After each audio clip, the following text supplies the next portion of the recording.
Hello guys, back again with me. How are you all today? I hope you are all well and enjoy the video that I have presented.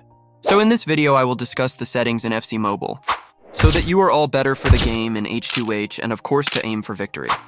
Okay guys, before going into how to set it up, please guys subscribe and like first. Okay guys, I will tell you all the settings that I use to play in this H2H. You see for yourself, I have won several matches in H2H when I use the settings that I use. Okay guys, without further ado, let's go straight to the settings. The first one that appears in the settings is the size of the virtual stick. The size of this virtual stick is more precisely the joystick, guys. The joystick that we often use to move players when we are playing. Then if we turn off the size of this virtual stick feature, the display will be like this, guys. Yes, this is it. If we turn off the virtual stick size feature, the joystick will be very small like this. And this will make it difficult for us when we are playing. Either it makes it difficult to move players, makes it difficult to use dribbling, and whether it makes it difficult for us to move players to defend. Would you feel comfortable if the size of the joystick was very small like this? And if we turn on the virtual stick size feature, then the difference in the screen display will be like this, guys. Here it is, guys, a difference. The joystick is bigger than before, and this can be easier to move or use the joystick. This can also be easier to use dribbling. If you think this is too big a joystick and it really bothers you when playing, you can also use it like the first one. That is, turn off the virtual stick size feature. But I personally don't feel comfortable if the joystick size is too small. I feel more comfortable when the joystick size is big. So I will turn on the virtual stick size feature. And the second is a floating virtual stick. This floating virtual stick is more precisely a joystick that we often use to move players, guys. Still the same as the first one. It seems that this is still about the joystick. And if we turn on the floating virtual stick feature, it will look like this, guys. This is how it looks, guys. If you turn on the floating virtual stick feature, then the joystick will float following the direction of the finger that we move wherever it is. There are some people who play with a floating joystick like this. Is that including you guys? And if the floating virtual stick is turned off, the difference will be like this.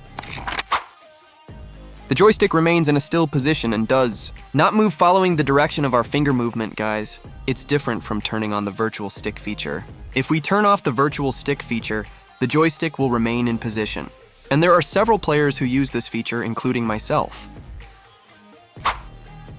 It depends on your respective tastes, guys. If you are used to the floating joystick, you can turn on the floating virtual stick feature. But I don't feel comfortable when the joystick moves following the direction of my finger. So I will turn off the floating virtual stick feature. And then there is the button size.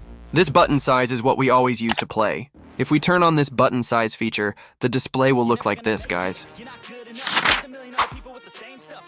The button size will be bigger. You could say this is what we usually use when playing, and it's much easier to use the button.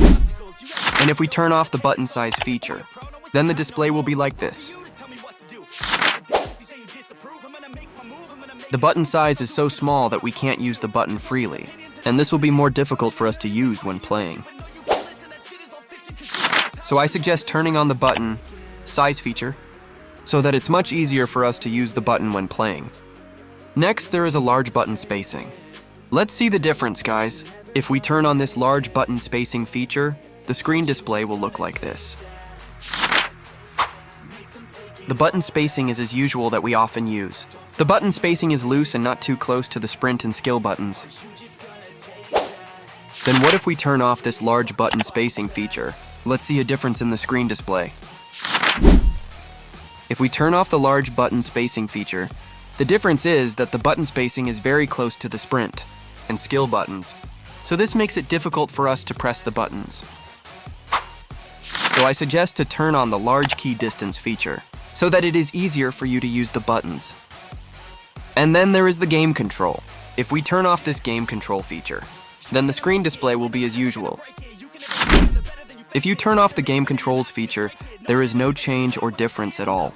These are all very normal buttons that we often use. Then what is the difference if we turn on this game controls feature? If you turn on the game controls feature, it will look like this, guys. All directions are reversed, guys. The distance between the buttons is on the left and the joystick is on the right. So I suggest turning off the game controls feature to make it easier to play. Next, there is gesture only. If we turn off this gesture only feature, the screen display will be as usual and there will be no changes. There are no changes and differences at all, guys. Looks normal. What if we turn on this gesture only feature? Let's see a difference. If we turn on this gesture only feature, the display will be like this, guys. Here the pass, shoot, and through lob buttons are gone. This is very difficult to play. So I suggest turning off this gesture only feature to make it much easier for us to play. And then there is changing the direction of attack in the first half. If you turn on the feature to change the direction of attack in the first half, it will look like this, guys. The first half will be in the left position, but that is not certain. It depends on your home and away fields. And the second half will move from the first half. It depends on each of you. If you want to turn on the feature to change the direction of attack in the first half, that's okay. And if you want to turn off this feature, that's also okay. But here I turn on this feature to make it like real football. I will skip this feature showing visual feedback, because this feature is not very important for playing head-to-head. And then there is the radar feature. If you turn off this radar feature, it will look like this, guys. There is no problem at all. There is no change and no difference. It looks normal. And if you turn on the radar feature, it will look like this. The display will have a radar. It looks like a map to see the players. The use of this radar is, of course, to see our players and the opposing players. This can also be used to make quick counterattacks. It depends on your wishes, guys. If you want to turn on this radar feature, it's okay. And if you want to turn off this radar feature, it's also okay. But here I will turn off the radar feature. Next, there is a power shot zoom. If you turn off the power shot zoom feature, it will look like this. If you turn off the power shot zoom feature, when the player does a power shoot, the display will not zoom. And if we turn on the power shot zoom feature, the display will be the opposite. When the player does a power shoot, the display will zoom like this. So I suggest turning off this power shot zoom feature.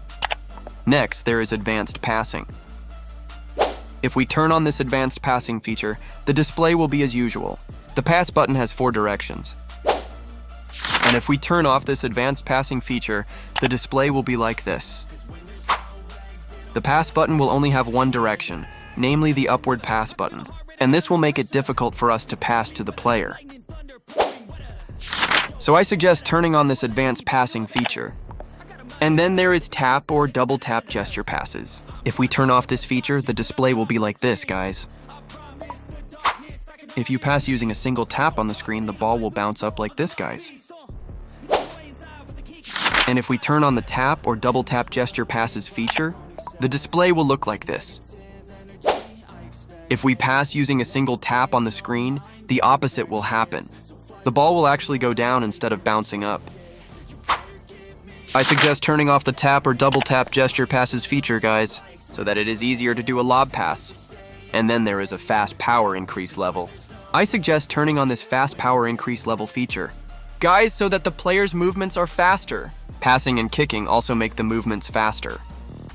Next, there is the autoplay feature.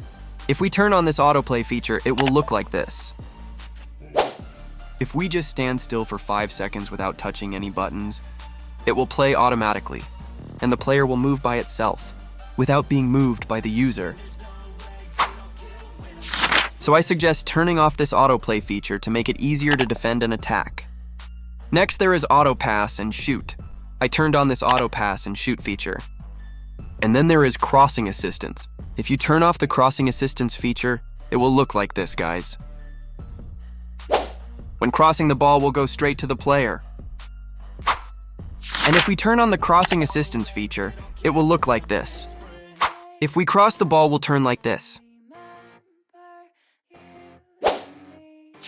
So I suggest it's better to turn on the crossing assistance feature. Next, there is the automatic player switching feature. I suggest turning on this feature, guys. Next, there is the automatic player switching mode feature. I suggest turning on this feature too. And finally, there is the contextual strafe dribbling feature. I also suggest turning on this feature, guys, to make it easier to dribble.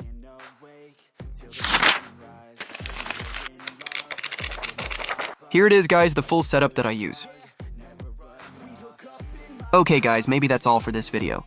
Thank you very much to everyone who has watched. Don't forget to subscribe and like, guys. Okay, guys, see you again in the next video. I love you. Bye-bye.